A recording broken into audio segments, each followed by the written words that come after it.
Welcome, Mike. How are you? Jana, Aiden, thank you for the super chat. Really appreciate that, man.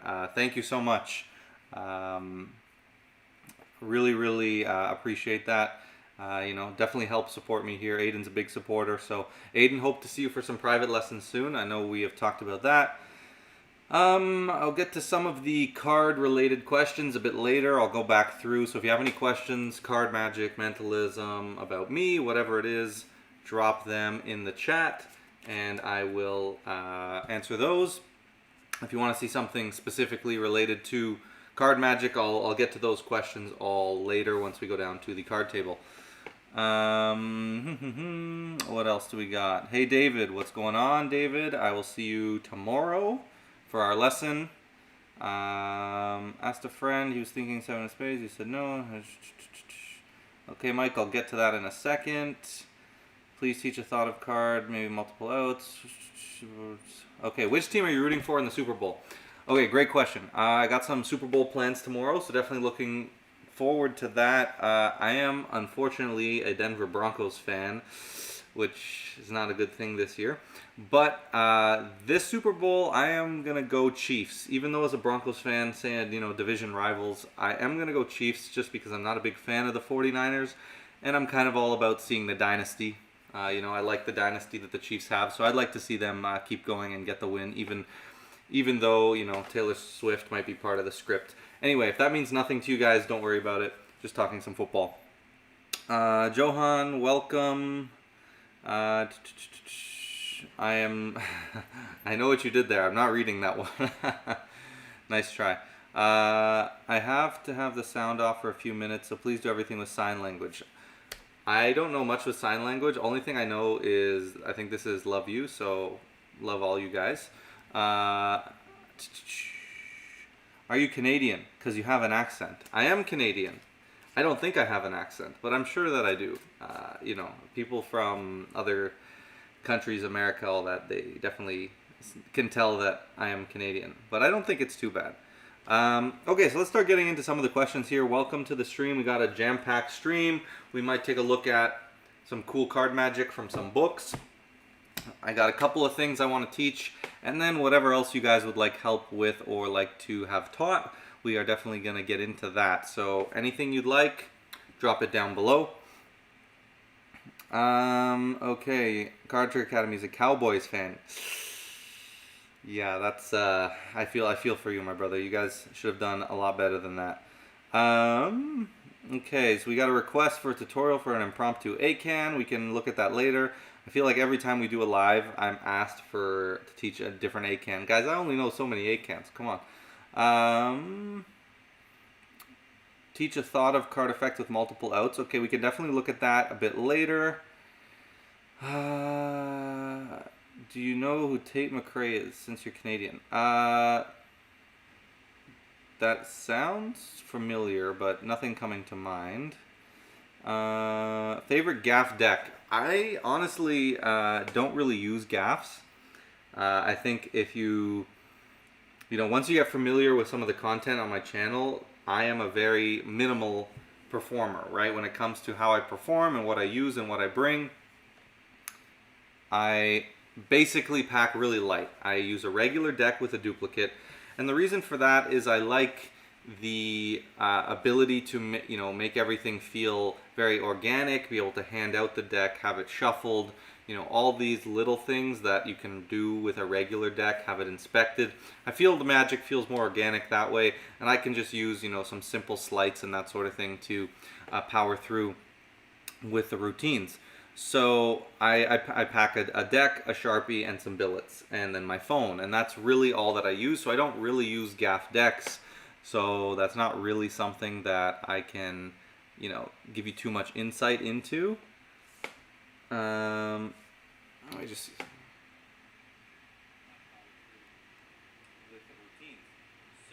Definitely gonna try to fix this whole lag thing, guys. I think honestly, I just think the solution is a new computer. My computer, it's an old Mac, and Macs never die. I'm definitely a Mac fan, but I didn't buy it all those years ago with the intent of live streaming on it.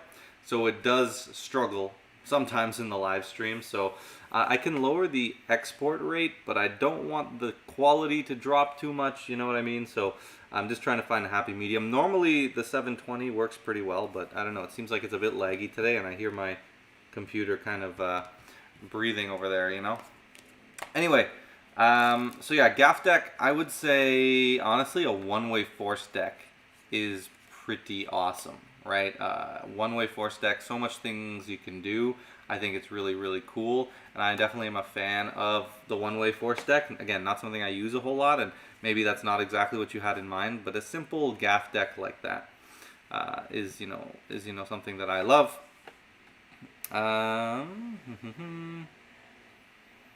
The lag is not bad now. Okay, good. Glad to hear. Can you teach an ACAN? See, another ACAN, guys. We can talk about ACAN, but I've already taught most of the best ACANs you're going to find on the channel, obviously. Okay, so let's talk about a few up-and-coming things. Like I said, if you have any questions, drop those in the chat. We'll get to all of those.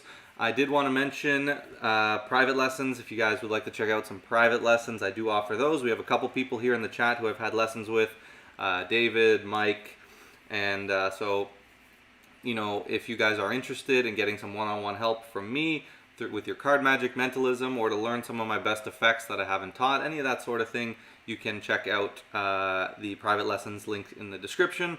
Also, people have been asking me when the next group lesson is, so the difference between the group lesson and the private lessons are one-on-one. The group lessons is with a group, and you do get your own slot where you can talk to me exactly about what it is that you want.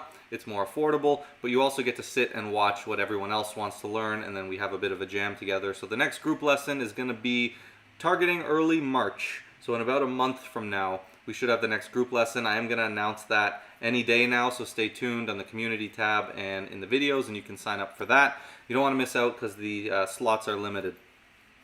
And then finally, memberships. So memberships is something that I have recently launched on the channel. I am going to be bringing a pretty cool update, I think, to the membership soon. So stay tuned for that. But right now I have a couple of different tiers. There's the fairy tier, which is just like the price of a coffee every month. It's like $2. And you can just help support the channel, really. With that tier, you get a badge, like Aiden in here. Aiden's a member, so you get a badge. You can use some cool emojis and that sort of thing.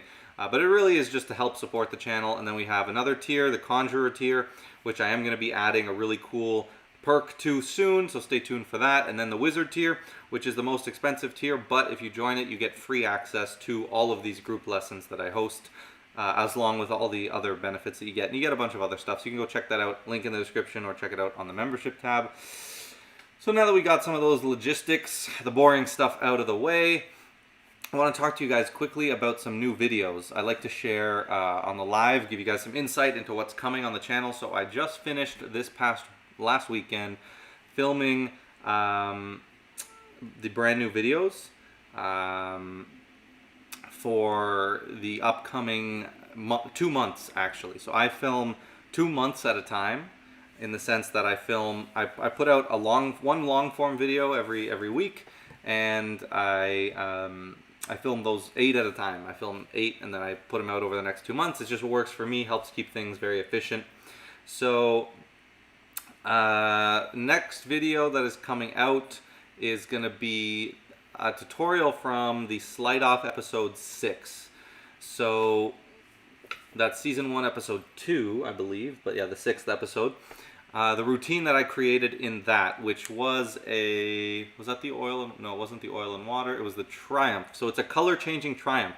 So this is actually a super cool tutorial. Basically, if you haven't seen the Sleight Off season 2 episode 1, I was challenged to do a color changing Triumph, or just a Triumph, but I created a color changing Triumph, and it is absolutely awesome. So I'm going to teach you guys that, and then I'm also going to teach you kind of how I would actually perform that effect, because again, with the Sleight Off, I'm challenged to do something by another magician, so I'm limited, right, and I have to stay within those bounds. So then in the new tutorial, I actually teach you, like, hey, how would I change it, and how I actually would perform this color changing Triumph. It's super unique, a really, really cool effect. So that'll be coming out soon. Then we got How to Make Your Magic Better episode 18, which is going to be about surprise in magic and how important that is. Then we'll have a performance breakdown. Then we'll have another tutorial on a Hindu multiple shift. So basically you're doing a multiple shift with the Hindu shuffle. So that's pretty neat, very practical, very useful. And then we'll have Dear Magicians episode 8. I'm going to save the topic of that. I'm going to keep that a secret because this one is one I'm super excited for and I wanted to keep it a surprise. Then Mentalism 101 episode 10, which is going to be on confidence in mentalism, how to have confidence, why that's important. And then I will be teaching ACAN, so stay tuned. We have an ACAN coming out, probably, it's going to be a while till it comes out, but it will come out. It's going to be a great ACAN. I have kind of talked about it and taught it somewhere on the channel in a sense, but not a lot of people have seen it for various reasons. So it is hidden if you want to go search for it, but it's an incredible thought of number ACAN. So that will be coming out in probably 6 weeks. Sorry guys, you gotta wait. And then we'll finish off with a performance breakdown. So that's what's coming in terms of videos. Let me take a look at the chat again, see how everything is looking. So we got a favorite card control. Okay, please do a collab with 1,000,000 card tricks. Does he still make videos even? I don't even know. I don't really follow his channel. I remember him from way back in the day. He was like this kid like posting card tricks, but not, I mean, if he wanted to collab, maybe. It's not really someone that I have ideas to collab with, but hey, you never know. Favorite card control. Honestly, well, I would say the cull is my favorite move, but I don't often use it as a control. So my favorite control that I often use is probably a straddle pass. So I'll take that card and I'll like straddle it to the bottom of the deck. I do that a ton, right? Probably the straddle pass. I've taught that on the channel somewhere. What are your thoughts on Daniel Madison? Madison was a huge inspiration of mine, especially years ago. I was a big fan of his, and he really helped shape the type of magic I do and how I perform. So I really appreciate everything that he has done. I think he has some great hands when it comes to magic, and you know, very inspirational guy. I don't really do many of his tricks, if any, or his style of like sleight of hand intensive, a lot of palm magic. But I feel that he gave me the foundations and the building blocks to get to the level that I'm at when it comes to sleight of hand. He really helped me in a lot of ways in that sense. So that was, you know, I owe a lot to him, and he was definitely a big inspiration. How do you usually perform mentalism in terms of introducing it? Oof, we got some great questions coming in. So the thing about mentalism is it comes down to what you decide you want your character to be. Do you want to be the person who makes it seem real, right? Who makes it seem, or even keeps it ambiguous? Do you want to be the person who pretends like you don't know how this works and the mind reading is happening to them? Do you want to know how, or do you want to be the person who makes it seem like the spectator is doing the mind reading? Do you want to be the comedic guy, you know, who nothing's really serious?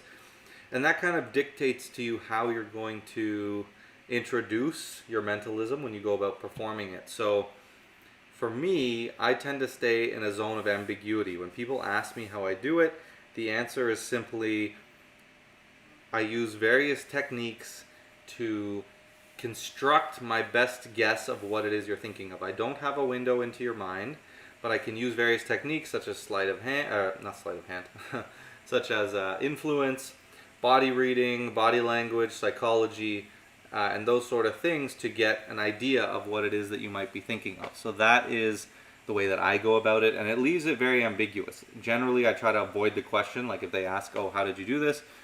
I won't really answer too much, right? So very powerful in that way. But generally, if I'm bringing it up, I usually would say something to the effect of just, do you want to see something cool? Can we try something unique? And then just get into it, you know, like maybe frame it as a mental experiment, or can we try, let's see if we can try to get in sync here and see if something pretty cool can happen. I don't often frame it as like, I'm just going to read your mind straight up, right? Yes. Sleight of mind. Yeah, I like that, Mike. Sleight of mind. By the way, you know what I hate? This I hate these blinds as a background because it's very boring, and I have like a nice view of some like, you know, cool buildings back here. But the lighting, right now we actually got some sun in Canada. It's nice, it's beautiful. Weather's been great even though it's February, which if you're not from Canada, that is very surprising. But it's too bright. It's way too bright. If I let all the light in, I'm just gonna disappear into darkness. So unfortunately, we have to stare at these blinds and just me. But I guess it makes you focus on me. Stupid leg. Yeah, anyway. Okay.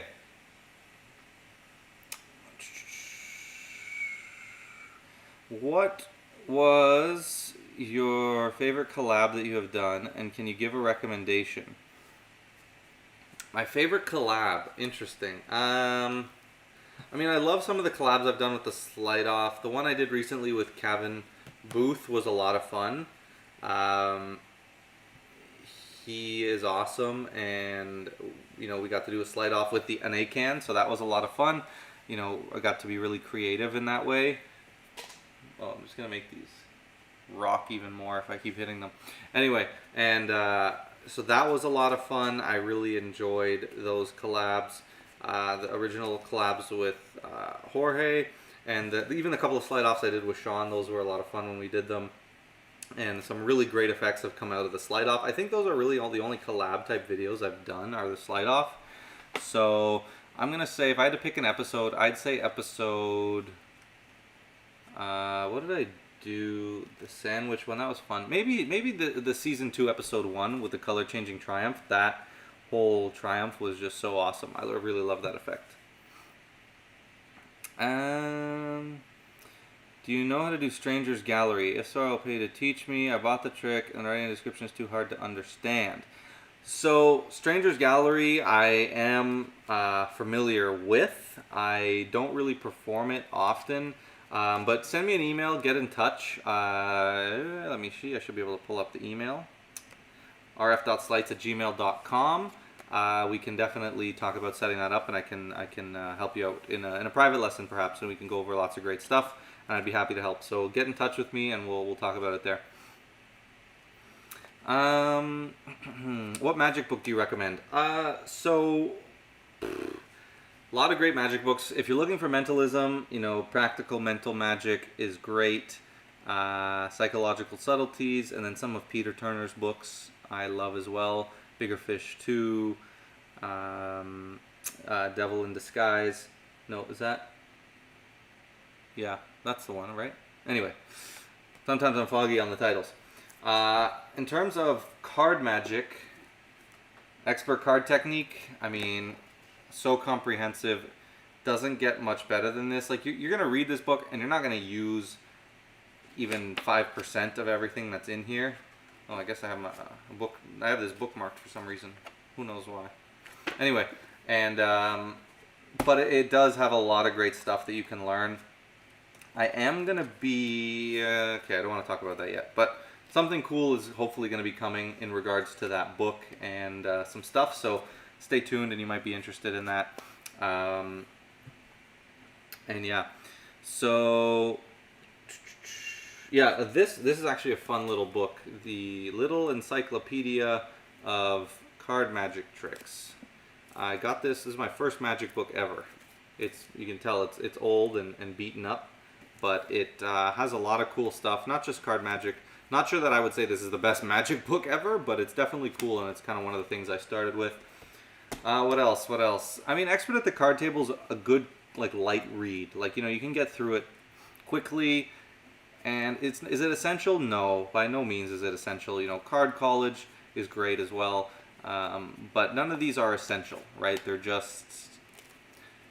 Sorry, I should say Expert at the Card Table. I mean, no, none of them are essential, but Expert at the Card Table isn't as essential. You know, it's focused on a lot of card cheating stuff. There's some great stuff in there, but anyway, so those are some great magic books. Like, if you really want some, like, out there stuff, Train Tracking by Atlas Brooking is a fantastic propless mentalism book. It's going to take a ton of work. It's very difficult, but it's pretty cool. You know, so those are some of the books I would recommend. I like to do things where where they read me, and when they ask how I did it, I say I didn't do anything, you did. So you tell me, yeah, Aiden, that's a great strategy, and that's like the idea of the spectator mind reading. We can kind of put it on them, and that's something that I would do for sure in that sense, and putting it on them. I do often give that answer. How did you do it? I didn't. You did, right? If it's an A can and they named the right number or whatever, that's a great way to do that. Can you teach a card vanish? Sure, once we go down to the card table. Will you ever teach the Cancer A-can you did with Gavin Booth? Oh, I was so confused when you said Cancer A-can, but I remember the whole plot of that. I called it. Okay, the effects used in that are not named anything to do with cancer. It's just the plot that I went with, because I called it, I think, A Cancer. And the idea was I have this disease where I can't stop making A-cans happen, right? So if you want to check that video out, it's in the Sleight Off Season 3, Episode 1. So I get what you're saying. Will I ever teach that? Maybe. You never know. The only way you're going to find out is if you stay subscribed. And also, what was the other thing? I did film some new shorts, so I don't know if you guys have been seeing, like, I've been performing, like, tricks to the camera, right? Where I'm doing, like, my effect hurricanes, or like a find the aces effect, just me one-on-one to the camera, posting it as shorts. I've been doing those. They're a lot of fun to make. I have a few A-cans coming out. I think one came out that was Marcan, just kind of that you can see it. I have another one coming out where I'm using sort of an idea from that, actually. So Jobu, yeah, just send me an email, man. We can set up something and we'll talk and make sure, you know, I can help you out as best you want, and get exactly a good sense of what it is that you want, because I'd love to help you out, and, you know, we could probably get into a lot more stuff as well in a lesson. So just send me an email and we'll be in touch. I like the format of that video you did about the card cheaters. Yeah, that was actually really cool, guys. So I wanted to give you, that's one of the things I wanted to talk about, Mike. So I don't know if you've seen my most recent video. It was something completely different. Basically, I'm a pretty big hip-hop fan, so, you know, I stay in tune with what's going on in that world and that sort of thing. And I'm not really into, like, the streamers, you know, like Aiden Ross and I think Kai and that sort of thing. Like, I don't, you know, it's the younger kids, I think, even. But I know who they are. And so if you don't know, if you haven't seen that video, I would recommend you check it out. It's something super different for the channel in terms of, like, it's kind of like a storyboard type video.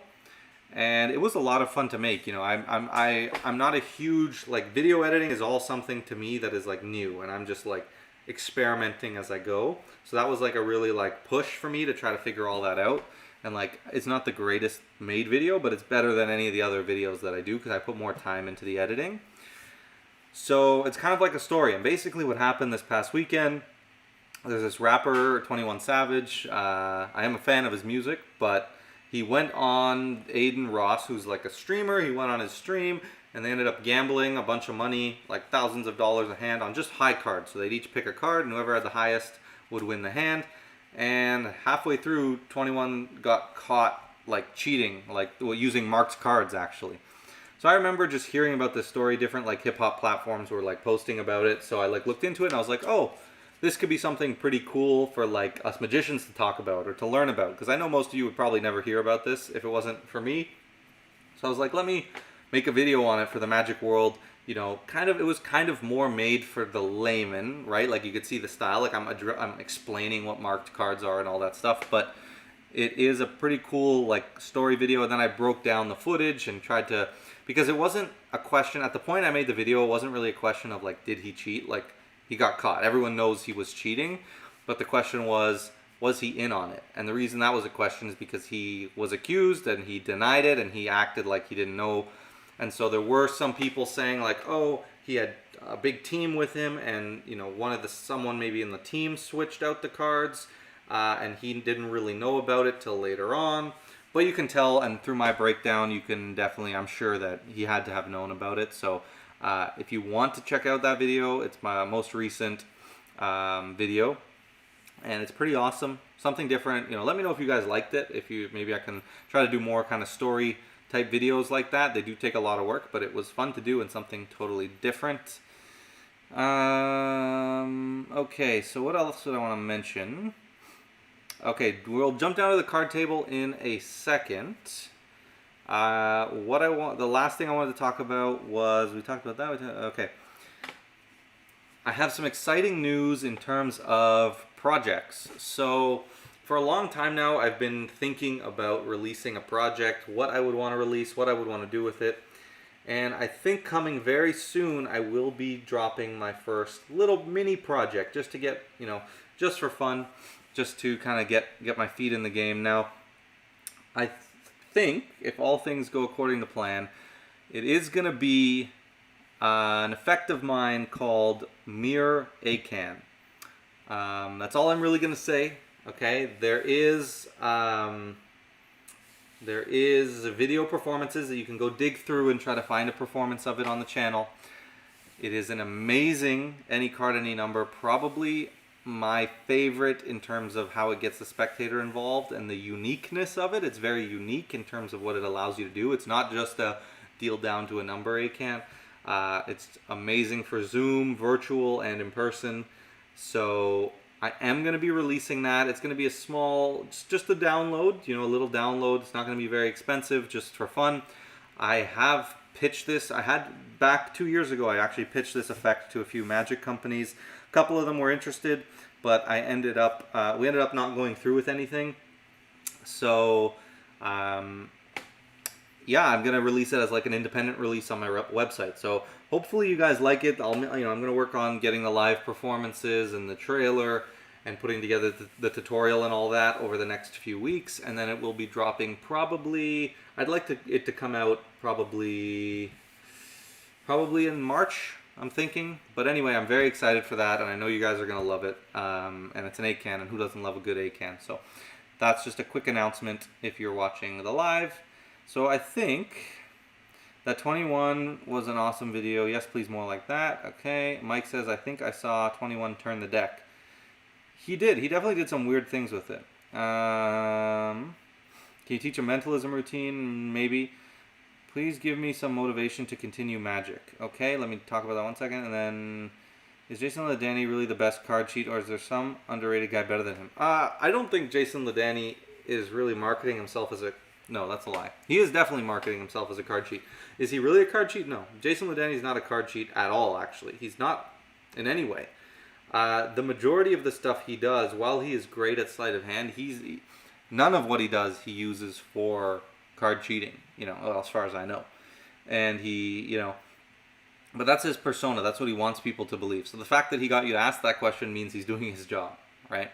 But no, Jason, he's not like a card cheat. He's just a magician who, plays the role of an arrogant card cheat. And he's incredible, does some amazing things, but he's just very proficient at what he does. Give you some motivation to continue magic. Okay, look, you have to ask yourself, why are you doing this in the first place? What is the reason that you got into magic to begin with, okay? That is what you have to start by asking yourself. Because if you're not into it, then there's nothing I can tell you to get you into it again. All I can say is, look, magic is an incredible art form that is going to allow you to share joy, happiness, and fun with everyone you meet. It's something that you can connect to anyone with and stand out and become that person that people want to talk about in any room, in any situation. Now, I don't think you should join magic for the ego boost of becoming the guy that everyone talks about.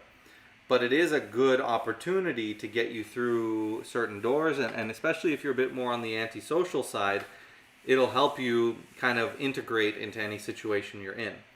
Now, magic does take a lot of practice, no doubt. There is a ton of work that goes into doing it well, but it's also an amazing hobby, right? It's a hobby that has real potential for you to turn into a side hustle, if that's also something you're looking for, right? A lot of people, I've heard so much, oh my God, you have the best hobby because you can actually, make money from it. And I'm like, well, that's not really what it's about. That's not what I got into it for, but that does tell me that a lot of people are interested in hobbies that they can not only enjoy, but like work as a side hustle, Now, I don't think that's why you should get into magic, to make money. But the joy of performing, and if you haven't performed go out there and try performing. I think that'll give you a whole new perspective. If you've just sat there and watched YouTube videos and learned, you're not gonna know the true joy of magic that comes out when you perform.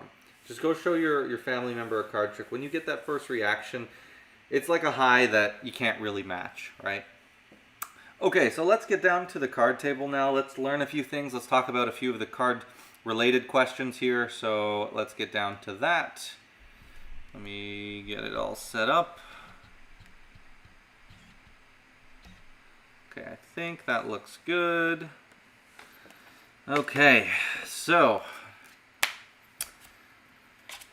what should we start with? So if there's anything card magic related you would want some help with, now is the time. I'm going to scroll to the top of the chat and see what we should start with. Impromptu ACAN that you haven't posted on your channel. Okay, look, I don't know, guys, we have to have a serious conversation about some of your addictions to any card, any number. Look, I've taught, what, 3 and soon to be 4, actually 4, soon to be 5 different ACANs on the channel. Now you're asking me to teach you an impromptu ACAN, you're asking me to teach you the best ACAN. Look, the best ACANs are the ones that I've taught on the channel for the most part. There is one ACAN that I think is better than all of those, but that's not something I'm teaching at this point. Okay, Mirror ACAN that I'll be releasing in a project probably next month is an incredible ACAN, okay? It is an impromptu ACAN.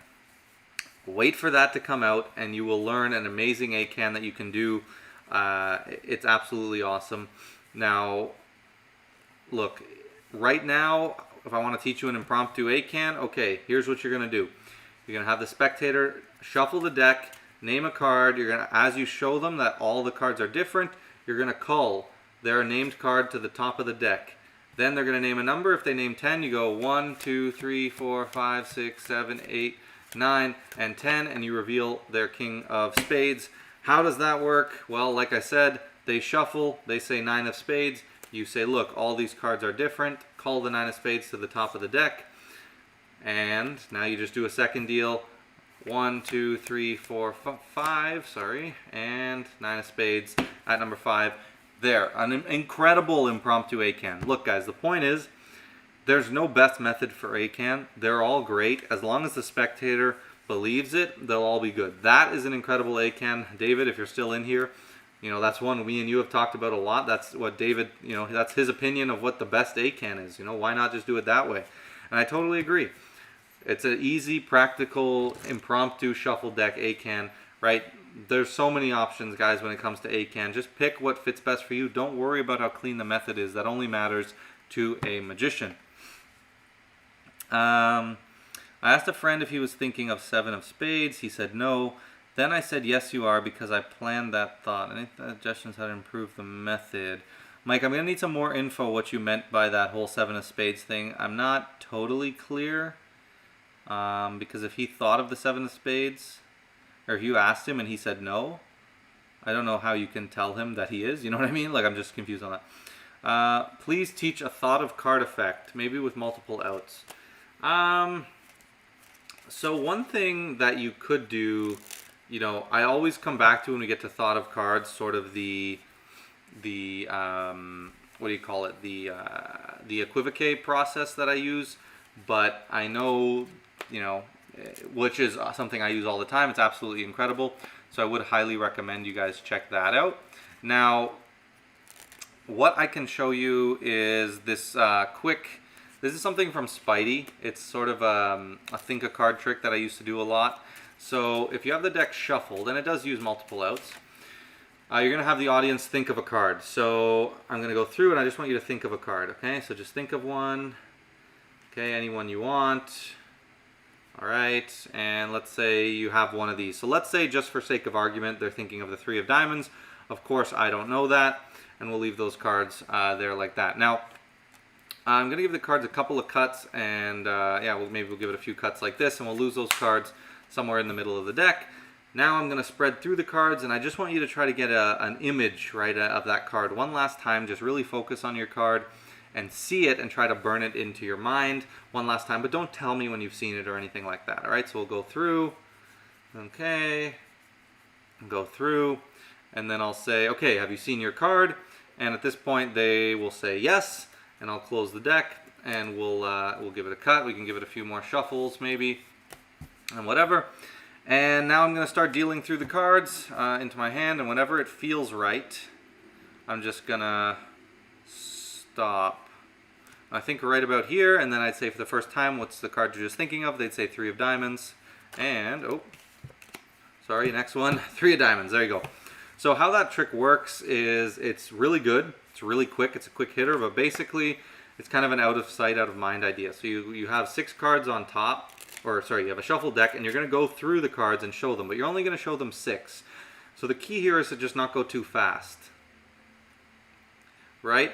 So when you say, do you have one yet, once you get to that 6th card, they're much more likely to say yes, because you've been taking time and it feels like it's a longer process, right? And the deck's also shuffled. So it's been shuffled. Now you're going to go through 1, 2, 3, 4, 5, 6, and you ask them if they have one. If they say no, put them to the bottom and do it again, but most of the time they'll say yes. If they say yes, let's say they're thinking of the 10 of hearts. You're going to put these on top of the deck and either hold a break under 3 and cut them to the bottom, or what I like to do is just shuffle off 1, 2, 3 to the bottom, and then do some false cuts. So basically you want to have 3 of them on top, 3 of them on the bottom. Now you're going to ask them, you're going to tell them that you're going to go through the deck and you just want them to look for their card, but just so they can have an image of it in their mind, but you don't want them to say anything out loud. Okay, you don't want them to give anything away. So now you're going to have them go through, and those first 3 cards go slow because their card is either one of these 3 or one of those 3. So, and you don't want them to miss it if it's here. So you go through slowly, 3, but then you're going to count to 7. 4, 5, 6, 7. Then stick your little pinky there and kind of keep a break above those 7 cards. Or I even use my index finger here and I just keep going like this. Now, just before I get to the end, before they see those last 3 cards, so somewhere around here, I'm going to stop, right? There's still those last few cards, but I'm not going to show it to them. And I'm going to say, have you seen your card yet? If they say yes, I know it's one of these. If they say no, I know it's one of those. So if they say yes, I'm going to cut these cards to the top. If they say no, I'm just going to close the deck. Now, we have the cards. So let's say they say no, because it's the 10 of hearts and they wouldn't have seen it. Now I'm going to shuffle, what is it, 3? I haven't done this in a while. I think 3 cards on top. So I'll go 1, 2, 3, and I'll shuffle those on top as I do one last cut. Now I'm going to say, I want you to think of your card, and I'm going to try to pick up on, when I get your card, right? So just think of it for me, and I'm just going to deal through. And whenever I get a sense, I'm going to try to find what your card is. So you deal the first 3 cards kind of into your hand like this, take your time. Now this 3rd card, as you go to put it down, you're just going to tilt it just enough that you can peek it. So I peek the 10 of hearts, and I throw it on top, but it still looks normal. Now, so that's the 4th card. The 5th card, you're going to do the same thing. So I peek it, I see that's the 5 of hearts, and I put it on top. Or 5 of diamonds, sorry, and I put it on top. So, if I set that up again, how that looks, you go 1, and this is faster than I would do it, 2, 3, then I look 10 of hearts, and I hold a break, and now I take a look 5 of diamonds, and I place it there. And now I say, and then I like to pretend to take this one, and then set it back, that 6th card. And you say, you know what, I think I'm going to stop here. And you say, for the first time, what's the card you're thinking of? If they say 10 of hearts, you flip over the double. If they say 5 of diamonds, you flip over the single. And I would even let them flip it up. I'd say, look, and I stopped right here, take a look.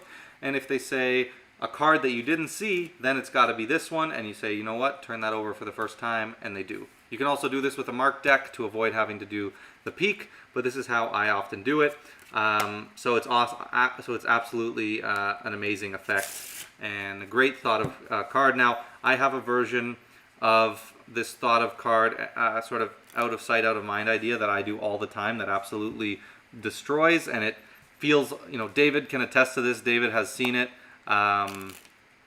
So David, if you want to, my little, where you think of a card like this, David, you can let the chat know how it looks. But that's something I will be teaching, maybe in a project, maybe on the YouTube, I'm not sure. So just stay subscribed, but it's kind of this whole thing on steroids. So I see a few people are talking about this. Okay, so what do we got here? I remember that one, love it. Yeah, it's an awesome effect, would highly recommend it. I used to do this all the time.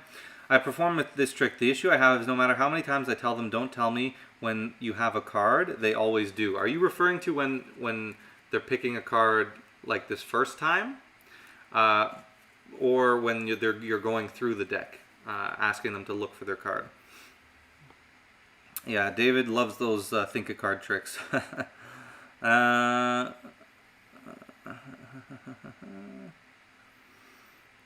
Okay, I do the auto index and the topper move for Aken. Yeah, I mean, auto index is a super powerful utility move. I've taught that on the channel. It's an out in the open index, the auto index, the OTO index, whatever you want to call it, and it's absolutely incredible, and it allows you to basically get a named card instantly into your control.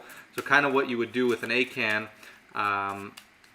the topper move. Is that this one? I can't remember. Anyway, I know it. Just the name, you know. So I know so many moves now. Sometimes the name doesn't come to me. I feel like that's this one where you hold a break on the bottom, or no? I don't know. Anyway, remind me what that is in the chat. But the point is, with the auto index, you know why it's so great is because you can have them shuffle it, and then you go like this, and I'll say, look, if you were to name any card, what would you say? If they say the 8 of hearts, you say, look, perfect. You could have named any one of these cards, and they're all different, right? And in that instant, I have controlled the 8 of hearts, and now you can, you know, do your second deal or whatever you want to do to make that Aken happen. I want to invent an A-can't, which is, well, a silly trick. An A-can't. I mean, honestly, that's a great name for a trick. I don't know what the plot would be, but maybe, what would an A-can't be? Maybe it's one of those where they deal down and the card isn't there, and then you set the card off to the side, like Chicago opener style, and then like they do it again or something, and then this ends up being the card they name, you know, something like that, maybe. It's my first thought. Is there the blue? Yeah, the first time. Okay, so what you got to do, Card Trick Academy, when you do that for the first time, just say, look, I'm going to go through the cards, and I want you to think of one, but don't tell me stop. And if that's not working, I'm surprised that's not working, because you must have some really annoying spectators, but I would say, you know, really, like, do not tell me, because it's going to ruin this trick. And look, I'm just going to try to figure out what your card is, so don't give me any hints. And now you're kind of putting it in their hands. You're putting it against them. You're, like, kind of fighting them now, right?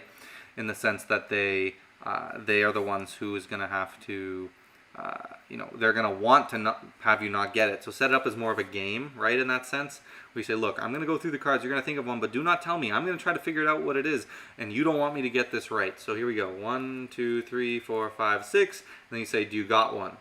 And now, you know, they'll just say yes. They're not telling you what card it is, but, you know, they'll have that. Have you played with glyphs? I have not. No. Not familiar with that. You have a card outjogged, and then you push it in, slide off the top card, and make it look like the outjogged card.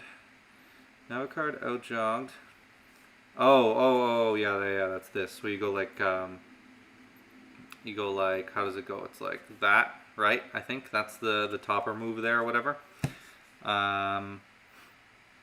Okay, what else do we have? We did that.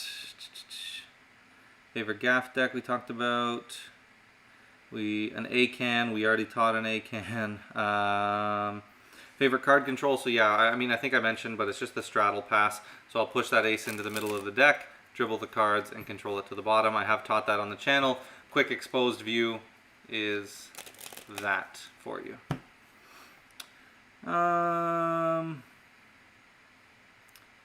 Magic books do you recommend? Sleight of Mind. Card Vanish. Okay, so Card Vanish. So there are 2 card vanishes that I perform often. If I'm fully surrounded, the one I'll do the most is just the Tent Vanish, right? So I'll take the 9 of diamonds and I'll come here like this, and if I take it and I hold it in a palm, you can actually see the card there like that, right? So this time I'll take it and I'll hold it like this, and it vanishes, right? So that's a very simple one, but the key there is this right thumb. A lot of people, they'll come and when they make the card vanish and they cover it, that thumb moves, right? And you might not see it move, right? Let's see if I can keep it all hidden. Sorry, the camera angle's throwing me off here, but there. Now if I come like this, even if you don't see it move, it doesn't feel like the card has vanished because you don't have that image. The image that's key to making this vanish work is them seeing you come over and that thumb staying there, because it's going to almost create this invisible card in their mind that is still standing here. So this thumb, keeping it upright and not letting it fall and then letting the thumb come back to rest as you move the hand away, right? So I use the tent vanish a lot. I know that you can do it face up where you come like this and you say, look, I'm going to palm the card and you can see it in my hand. And this time I'm going to come over like this. But I don't use it. I don't know. It's a little finicky for me. I mean, I don't really practice it either. But you're basically, you're lifting and you're turning the card over as you come away. Kind of like this. Oh, I keep losing the deck here. Let's see. See if I can make this look good. No, not really.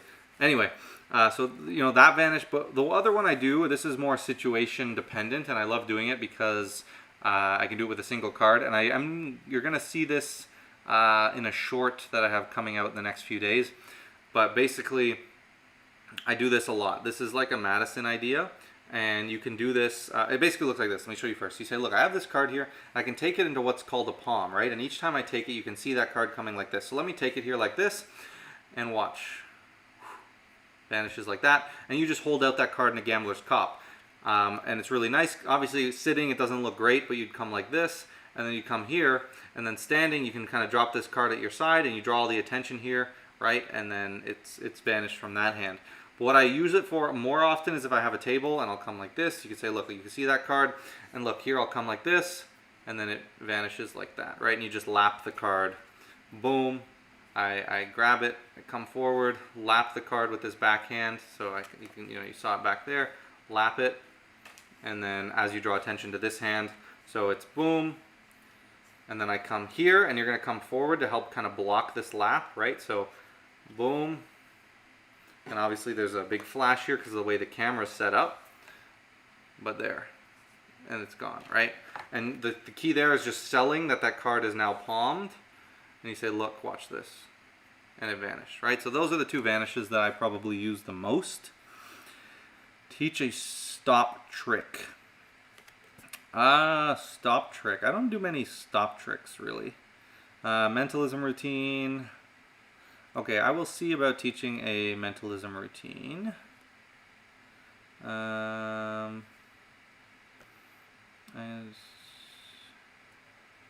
So Mike, you're saying, let me describe it like this. Hey Reed, are you thinking of the 7 of spades? What's your response? My response would be no. So then what do you say after that? My favorite single card vanish is the one Ben Earl teaches where you basically do a top change for no card. You can bring the attention back to your hand and it feels like they just saw the card. Oh, that's interesting. So you go like this. Oh, something like that, I guess, right? Or you're here and you say, look, now, if I have this card here and it just kind of, oh, that's interesting. I could see that working with like some misdirection, right? Where you come and you say, okay, so I have your card here, the 7 of diamonds. Now look, you could have had, any card, and it just kind of vanishes. That's kind of cool. I could see that definitely working in the real world. I like that idea. So a couple of the things, if you guys have any questions about anything card related, ask me now because I can get into that. But one of the things I wanted to talk about is, first of all, this fun. We're gonna talk about one fun little idea, one little force idea, and then we'll talk about a trick. We'll learn a little trick here, a fun card to box that I used to do all the time, using some Daniel Madison moves that are pretty fun. Anyway, so this first one, what it is actually a force. So it's a riffle force. Well, it's going to appear like a riffle force, but you're going to see something very different going on. So I'm going to force, let's say, the king of spades here. So if I riffle down the side, they can call stop wherever they want. And watch, nothing funny. I'm going to lift up exactly where they said stop, set that down, and they've been forced the king of spades, right?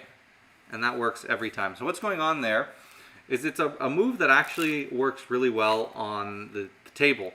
And it's simply a Tenkai riffle force is kind of what I've dubbed it. So you push the force card back into Tenkai. You can point at the deck. You say, look, I'm going to run my hand down the side like this, and you're going to call stop. Now, when you hold the deck in this biddle grip from the top, it really helps hide that that card like this, and it's very natural. And you can do this standing too, right? And now you have them call stop. And what the advantage here is, you want to bring it to the attention that, look, I'm lifting exactly where you said stop from the front. Do you want to go one more? And you can even go one more.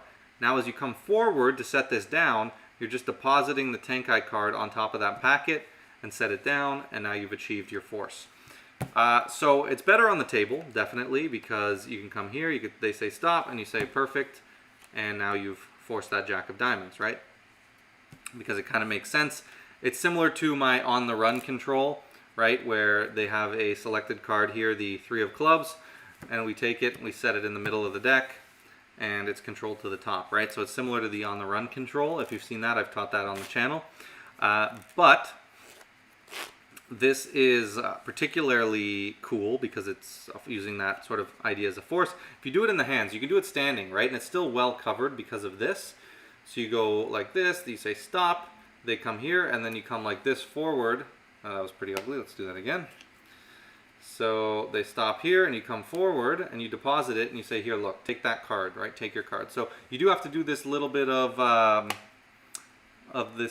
like, you know, rotation sort of thing, but it does work.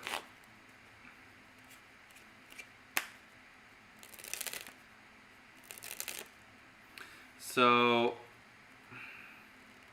come down, come forward, drop the card, set it down to the table, and then do the force. So it's a fun little variation. It's something I would definitely play around with because it is fun. And in the hands, you kind of come like this, and you just say, here, look, all right, take your card. And you do it as a little, like, you know, you do this little thing, but you know what? I think it flies, and it's a fun little force to do. Tenkai Riffle Force is what I call it. Boom. Here's your force card, 5 of diamonds, right? And just to show you one last time, so if my 8 of clubs is on the bottom, I'm going to put it into Tenkai. They call stop, and I'll say perfect right there, okay? And they take that card. So, fun little force. Okay, let's talk about, again, if you guys have any questions, card magic, mentalism, drop them in the chat. So, I did want to talk about a card to box. So let me pull up my notes for that so we can learn that really quickly.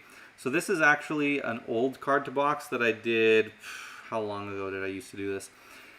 I did this a lot, maybe 2-3 years ago when I was, you know, a big Madison fan. So it does use a lot of Madison moves.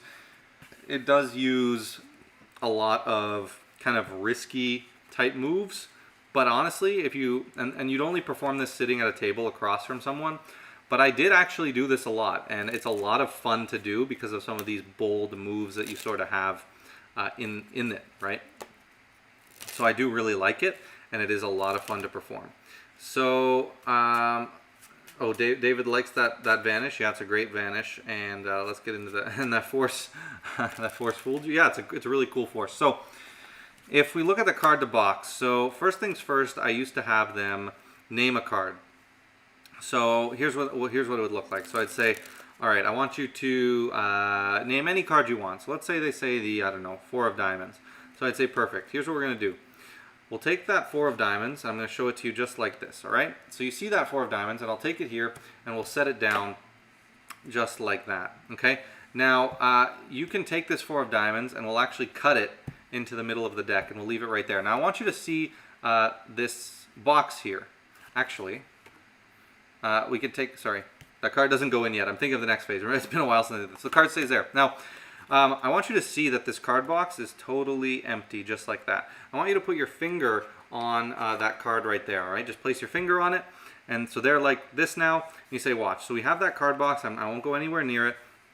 We're going to take this card like this and watch. Here's what I'm going to do. So if I pick it up once, you can see it's in a palm, right? It looks like it's vanished, but it's actually just hiding in this hand, right? Each time I take it like that. So if I take it here just like this, you can see it.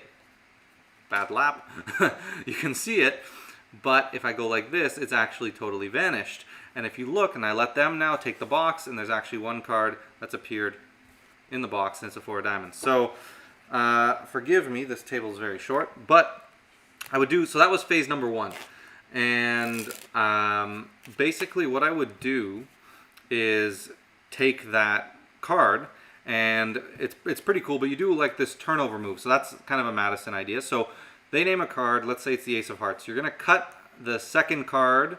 You're going to cut at the card right after the Ace of Hearts and put that on the top, flip the deck over, and say, okay, so perfect. So we're going to use this Ace of Hearts, and now you can have them sign it or whatever, but it's actually a double.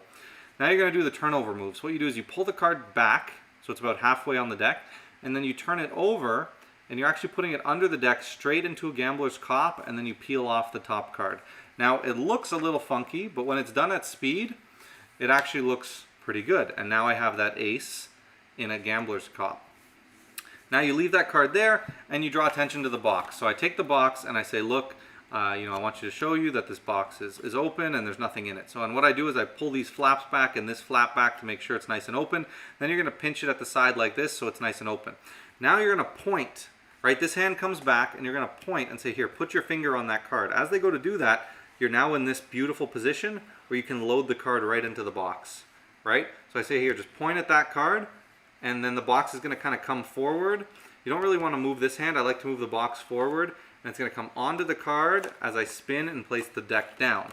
So that's how the load works. And this move is one of the most fun moves I've ever done in card magic. And believe me, it works. I used to get away with this all the time. So box back here, you say, look, just put your finger on that, just like that. And you set that down. You say, all right, we'll leave the box there close to you. I don't want to go anywhere near it. And you leave it facing towards them. Now you just got to vanish this. So if I don't have the opportunity, I would do the tent vanish. I say, look, I'll take that card here. And you can see it there, right? But it's actually just in my hand. So this time, watch, I'm going to come. And it actually totally vanishes like that. Take a look in the box. And you have your card here. Otherwise, I would try to do that vanish where if I'm standing, I would just go like this. Boom. And it vanishes. I'd hold this in a gambler's cop. But if you have a table, hopefully one that's lower than this, my legs are just very high to this, but you'd come over, you'd lap it, point at it, and then it's gone, right? So those are your options. So that's phase number one, okay? So phase number one. Now they're looking at their signed card, they're freaking out, and now we're gonna go into phase number two. So what I do here is we'll take the Ace of Hearts, their Ace of Hearts, right? And they could have picked any card from this deck, right? But they chose this Ace of Hearts. So we'll take that ace, and I want you to see, right? You never saw me put the ace in the box. You saw me put it somewhere in the deck, right? But somehow, still, that ace was found in the deck. So watch, you're gonna watch it. I'm just gonna push it into the deck like that. No funny moves, we'll leave the box in view. And now I'm gonna spread the cards open like this. Now I want you to hear something, right? Here, there's no sound. There's nothing in this box if I shake it. I'll hold it right next to the mic. You guys should be able to hear. There's no sound. All right? But as I shake it, I want you to imagine that one card pops into the box. And as I shake it, you should be able to hear something happen. So normally I do this over the spread, but I want to do it close to the mic, so hopefully you guys can hear. So you'll shake and you'll hear nothing, and eventually you'll start to hear something. So hopefully you guys heard that change in sound, but legit, you could not hear it. And now you hear something in the box. And now we flip the box over, open it carefully, and they can reach in and pull out their selected Ace of Hearts. Nothing left in the box. And that was the effect. So it was a two-phase card to box, really fun, some really tricky but a lot of fun moves to perform here. And it's something that I would really do. So let's run through the entire thing. I ran through the first phase a bit, but let's do it again. So step one, you're going to have them name a card, and I love to take advantage of that. So they say the Jack of Hearts. So we go through, we're looking for the Jack of Hearts, but do it slightly towards you. Once you find it, go one card past it. So in this case, it's the Three of Hearts, and I'm going to cut that to the top. So now I just do a double, and I show them their card, and I have them sign it, right? Sign your card. Now we're going to do a turnover move. What you could do instead is just simply a double, place that card on the table, and then shuffle the Jack of Hearts to the bottom and get it into a gambler's cop if you're more comfortable with that. I just like how much the turnover move is just one quick, fair move. So the turnover move, you're grabbing the double, moving it to the back half of the deck, rotating into a palm, and then peeling off that top card as you set it down. Again, it doesn't look good slow, but if it's done fast, it looks very nice.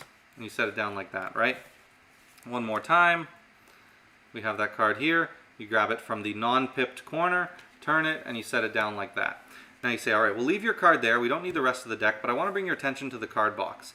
And hold it in the gambler's copped hand, right? It's very, very clean, very nice to do. So you hold it like this, and you want to show them, look, it's empty. You know, pull those flaps back. So as I hold it, I pull the flaps back, and then I change hands. I'm going to hold it at the tips like this. And now you kind of want to line this up so it's all in one line to the middle of you. As you show them that, now this hand comes back and this hand comes forward and points and says, put your finger on this, right? So as you do that, put your finger on this, you're going to squeeze this a bit to make it big, and then you're going to come forward and catch the card in the box and load it. So you say, look, so, I'll show you it all at speed. So you say, all right, so look at that box. You can see there's nothing inside. Just put your finger on top of that, just like that, and I'll set the box down there. And now I've loaded that card into the box, and now you just do a vanish with this. So let's say I do the 10th vanish. You say, watch, I'll take this card, and now it looks like it's gone, but it's actually just in my hand. You can kind of see it like that, right? If I hold it in a palm, you can see it through my fingers like that. So this time I'll grab it like this, and all I got to do is come over the box, and it actually totally vanishes. And the good part is, if they try to look for their card at the top of the deck, maybe you have a wise spectator, well, it's not going to be there because it actually is in the box, and now they can go through and check out that their card was inside of the box. So that's phase number 1. Now phase number 2, I wanted to do a switch with the single card. So I'm going to do, I think it's called the Madison or the Madness switch maybe, where basically you're going to take a random card from the bottom now and just put it into Tenkai as you set the deck kind of in front of you. Now you pick up their card and you say, look, so we have your card here. Now you of course could have picked any one of these cards. And now you do a switch, right? So I've done a switch. And basically you have this card in a position for Gambler's Cop, this card in a Tenkai palm, and as you bring your hand over top, you're going to hide the Gambler's Cop and squeeze it while pinching the card out of Tenkai. And at speed and with misdirection, it just goes like this. And I like to use the justification of either the box or the deck. So if I use the box, I say, look, so we have your card here, and somehow we had it appear inside this box, right? Again, you have the card here. Right now it's a Jack of Hearts. And I say, look, we had your card, it was in this box. Sorry, it wasn't in this box. So what you would say is, so we have this card here, and it was never inside this box, but it appeared in this box. And now you've just done a really nice, really clean switch. But you're not even using it as a switch to, ditch that card. You're just loading a double. So then you just come back and you grab the 2 cards into a double so you can display the card, right? So that's the move that I do. I come back, show the card. Now I take the box. Now this is important. You want to do it flap side, the flap side away from them. So this side is not towards them. Now you say, you're going to take this double and you say, look, you never saw me put your card inside the box, and you put it face up with the flap side back towards them. And now you rotate it, and now you have the cover of the flap, and you're pulling out the card face down, which is key. And instead of pulling out their card, you're pulling out the other card, right? I'm pulling out the 3 this time. But at speed, there's a really good illusion, right? So you say, look, you never saw me put your card in the box, right? It was not in the box, but I've actually just loaded it in the box, right? So again, put the double in here, and you say, look, you never saw me put your... Oh, don't split the double. You never saw me put the card in the box, yet somehow it was found inside the box. And if you even slow it down, it's good too, and it makes sense with the pattern where you say, look, you never saw me put your card inside the box, but we were able to pull it out later on, which was pretty cool. This time I'm going to close up the box and set it down. Now we'll take their card there, and I like to usually have them take it and put it back in the deck, or I'll put it like this and I'll just say push it in, and then I instantly spread. And now I'm going to do the auditory reveal. So what you do is you pinch the box at the sides, and now when you shake, it doesn't make any sound, right? If I pinch it, it doesn't make any sound. And now you just do this, and you imagine a card jumping into the box, and when you say now, it's going to happen. They say now, and you just let go of the pressure, and now you'll hear the card in the box, and you can hand the box to them and let them reveal their card. So beautiful little routine, something I absolutely love. I used to call this, the perfect card to box or something, pretty lame name, but it's absolutely a lot of fun. So let me know what you guys think. All right, let's see if we've had any questions since then. Let me know if you guys have any questions. So far, so good. Too good, so nice. Thanks, David. Appreciate it. So how to beat unseen spectator shuffle and locate a card by cutting the deck. A couple different ways you could achieve that. There's 2 that pop into my mind. One would be a cool little idea where the spectator is going to name a card, right? Or pick a card even. Let's say they pick a card. So they pick one, 2 of spades, and let's say you control it to the top of the deck, okay? Once it's on top, you're going to palm it and hand it to them and let them shuffle. Now you say, I'm going to turn my back so that I can't even see what your card is. Now they turn their back and you're going to put a breather crimp into it while your back is turned. Okay? Put it back into a palm. They hand you the deck back and you load the card back onto the deck. And now you can say, you know what, here, give this, one last good shuffle or whatever you want to do. And now you should be able to come, I forget what card it was that we put the crimp in. Was it the 8 or was it this 3? I think it was this 3. Yeah, it looks like it was this 3. Was it the 3? I think it was the 3. And then you can just go, and now no matter how much they shuffle, right, you can come in and cut to, or was it the 8? The 3? I don't know. But anyway, you use the breather and you come in and you cut to, now I'm thinking it's the 8. Anyway, someone remind me, what if you saw what card we put a breather in? The 3, right? Let me see. I'm going to rewind so I know what card we're talking about. Because I don't remember if I put a reverse breather. So it has to be the 3. So it's definitely the 3. And you can cut to that no matter how much that they shuffle. And so that would be one way to do it. Another option would be if you don't want to rely on a breather and you want to do this with a named card. So you have them shuffle, or sorry, you have them name a card. You're going to go through. If they say King of Diamonds, you're just showing them, look, you could have said any card. They're all different. You're going to cull it.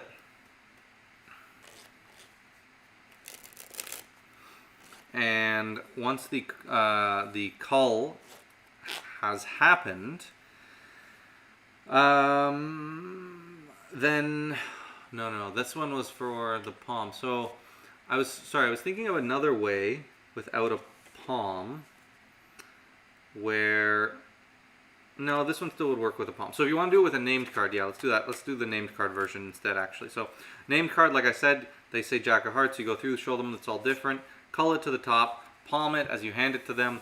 They shuffle. As you get the deck back, you're going to place the Jack on top, and then you're going to cut it into the middle, but you cut it a bit off, right? And then you're going to pinch the front corners of the deck, put the side of your thumb on the deck, and then the front of your fingers here, and you're going to pull everything together like that. And what that does, here, it's hard to show from the front, but I'll show you again with the Ace of Hearts. So let me just do it from the side. So if you cut it and you leave this offset and then you pinch the fronts like this, it's going to leave a break for you. So from the front it looks perfect, and now you can come in and pick up on that and dead cut right to that ace. So that's how you can do a dead cut, either that or with a breather. I use that a lot. What if they look for the card in the deck? Then you can do it without a palm too, right? You can do all of these things after the shuffle. So they shuffle and you say, look, check for your card, make sure it's there if you want, right? Again, you're thinking way too much like a magician. The spectators aren't going to do that, but let's say they do. You leave the card in there. You could even have them think of a card beforehand. Say, look, go through, think of a card. So they think of one, they're shuffling, then they hand it back to you and you say, look, all of these cards are totally mixed, right? And if they were thinking of the Queen of Diamonds, I would call the Queen of Diamonds. Or, you know what, why not just leave it in position? No, I'd prefer to cull it. So I'd cull it, and I'd put it on top, and I'd say, look, you could have named any card, you shuffled, all that good stuff. We can give the cards one cut like this, and if I come down, I should be able to cut to one card, the Queen of Diamonds, so you can do something like that.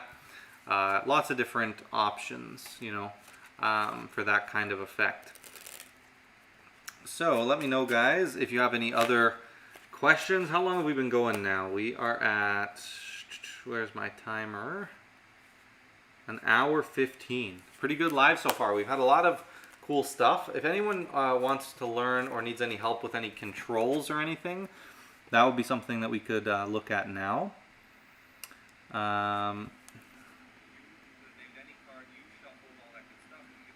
Okay, just let me know if you guys have anything that you want to take a look at. So that card to box is something that I really like, the one that I showed a second ago. Let me see if I missed any questions as well.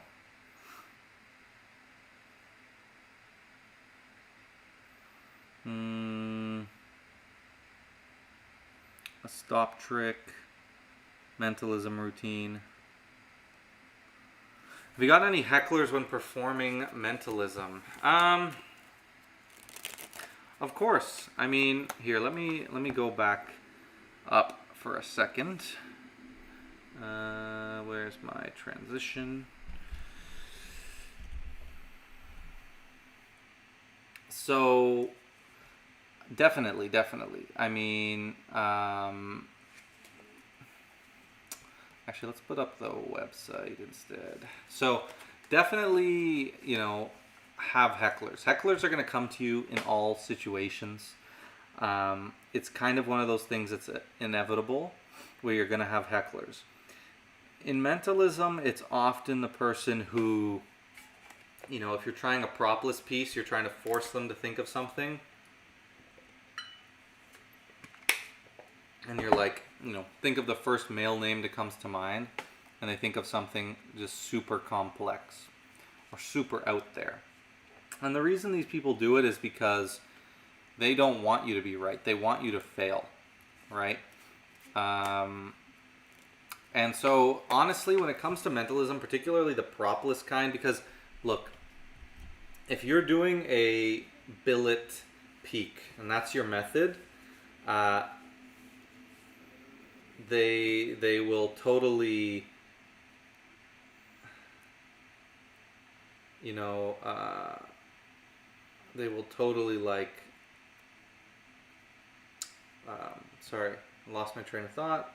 Yeah, if you're doing something propless, they will totally, you know, do whatever they can to pick that thing that's way out there that you won't get. If you're doing billet work, it's a lot more,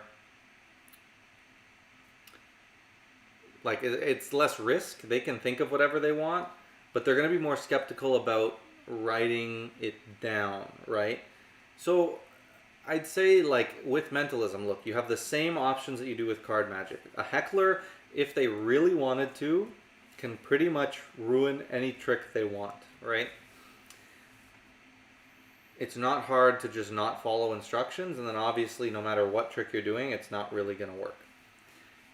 You know, even if you're doing a trick that's hands-off, where they don't touch, they just watch, right? They can easily just reach out and touch and ruin the trick. So when it comes to mentalism, it's the same kind of things. Look for people who are interested, who want to see the magic. When you're doing a propless piece in particular, just don't do it on people who aren't going to cooperate with you. You know, don't, you know, think too much about trying to perform for hecklers. Because I made a video on this, Dear Magicians, I think episode maybe 2, that was like how to perform for hecklers. And the answer was don't. Don't try to have that ego boost where you want to prove someone who doesn't believe or someone who doesn't want to believe wrong. Just avoid them. They don't deserve it. Now it's going to happen where you run into people who you didn't think were going to be a heckler, and that's just in their nature, and you know that is what it is. But don't sweat that too much, you know, just do what you can, try to save the routine, you know, maybe use a one ahead if something goes wrong, but just try to perform something that's a bit more surefire. Because it does happen in all forms of mentalism, and the more control you have, the better you can deal with hecklers. But ultimately, you can just try to talk to them and just say, look, like if you notice they're being a heckler, say, look, I'm trying to, you know, show you something cool. Hey, if you don't want to see it, that's totally fine. I don't have to show you. But, yeah. So I have my website over here if you guys want to go check that out. Merch over there, private lessons, projects coming soon. How do magicians guess the song which a spectator is thinking of? Well, the way I do it, there's a couple. I mean, you can use a billet, right? Obviously.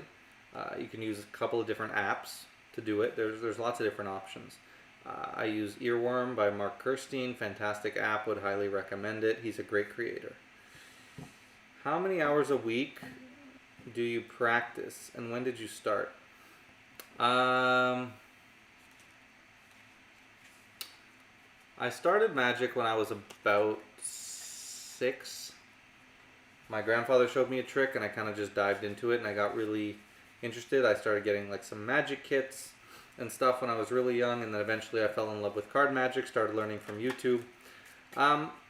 These days, a lot of my magic time is focused to the channel and teaching and doing lessons and performing, and less so practice. And so, you know, I try to find as much time to practice as I can, and there's always a deck of cards out so I can fiddle with it. But once you get to a certain level, like once you get familiar with certain sleights and you really get to a comfortable level, it becomes a lot easier to learn new things, just because, you know, you have that control, that dexterity in your hands. And also, it's kind of like riding a bike, where at least the sleight of hand aspect doesn't really go away. Now, the routining, the scripting, and remembering effects obviously suffers. Like you see, I was, you know, trying to teach an effect here that I haven't done in a while, and I made a few mistakes, right? Just because you lose that familiarity with the effects and the performance and the pattern. So that's really important to stay fresh on, performing your routines. And for me, I like to perform them live. I hate, you know, practicing routines to myself, but you got to do it. But anytime I have an opportunity to practice something live, I will.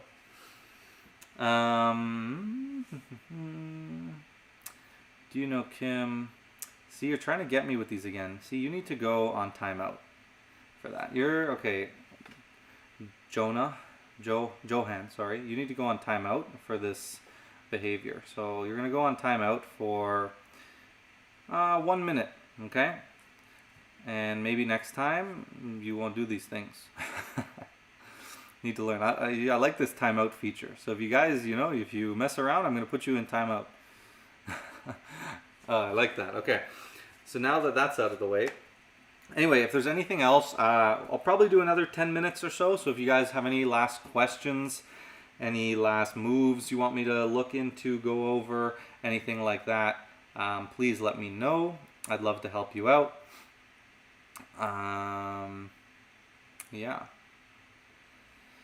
Was that too harsh that I put him, sorry, maybe, I don't know, in a timeout? Maybe. Nah. I love it. So much control. So you're so generous with your time. Thanks, Renee. Really appreciate that. Honestly, you know, I'm glad that you guys are getting value. Honestly, I just love teaching, love being able to help out the community, and so in any way that I can. You know, I put a ton of free content out here. You know, yes, there is a bit of ad revenue, but like I said, it's definitely not worth the amount of time that I put in, and I just do it for the love, you know, to be completely transparent.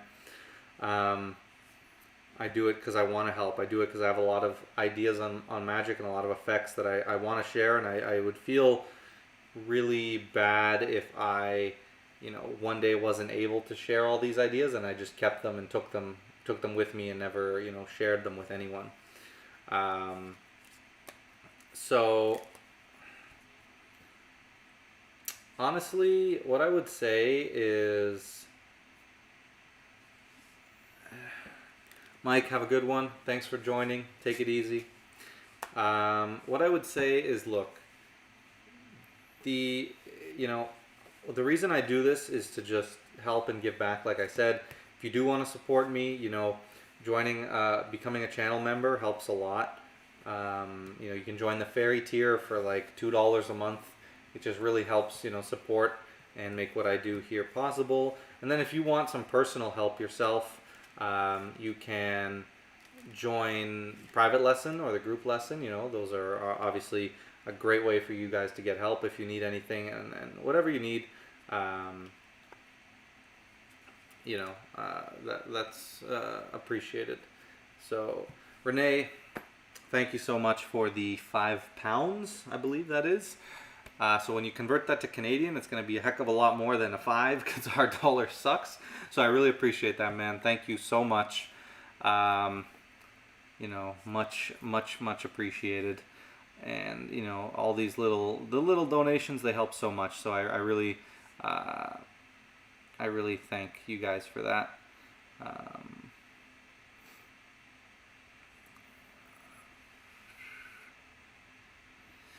David, thank you. I appreciate that, David. What else?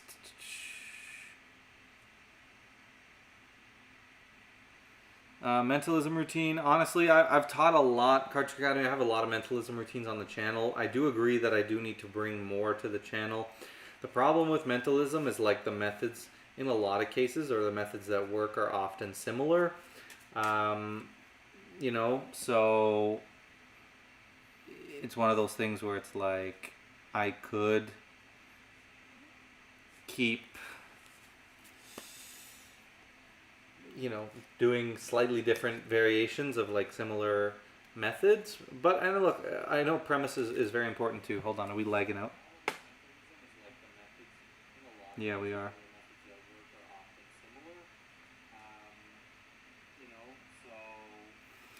Oh, sorry about this lag again, guys. I gotta figure it out, hopefully for the next stream.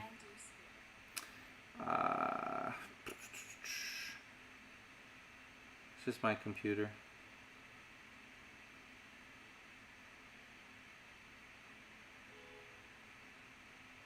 Yeah, looking real rough. Okay, well, I think that is a note then to wrap it up. So thank you guys for joining. Really appreciate you guys being here, spending your time with me. I hope you enjoyed it. Hope you got some value out of it. And with all that said, guys, have a good one. Have a great weekend, and I'll catch you in the next one. Peace.